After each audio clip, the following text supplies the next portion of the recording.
Adeptes de la grande toile, bonjour. Aujourd'hui, nous allons parler d'un film sur une mouche.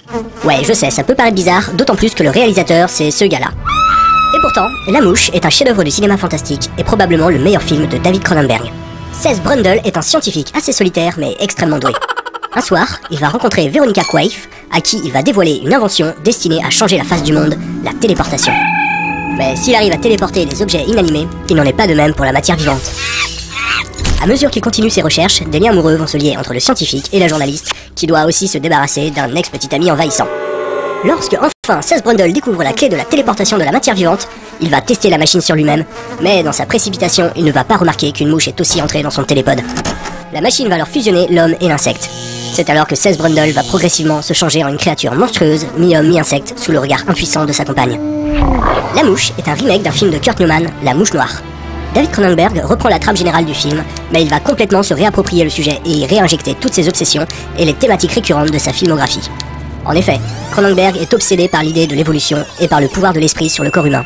D'autant plus que le film a une dimension cathartique forte pour le réalisateur, car la dégénérescence de Seth Brundle évoque le cancer qui terrassa le père de David Cronenberg. Ainsi, La Mouche est probablement l'un de ses films les plus personnels.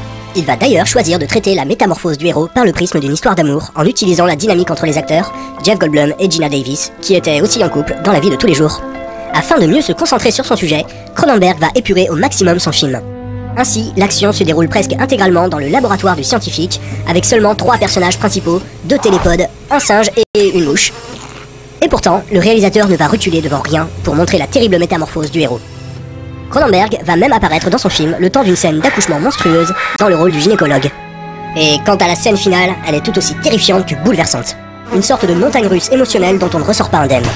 Le tout soutenu par l'une des meilleures bandes originales d'Howard Shore, qui fait ressortir à son apogée toute la dimension tragique de la métamorphose de Seth Brundle.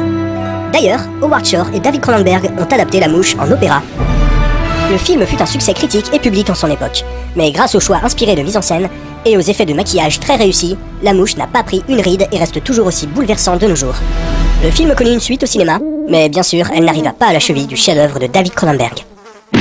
Voilà, c'est tout pour aujourd'hui, à bientôt pour de nouvelles aventures.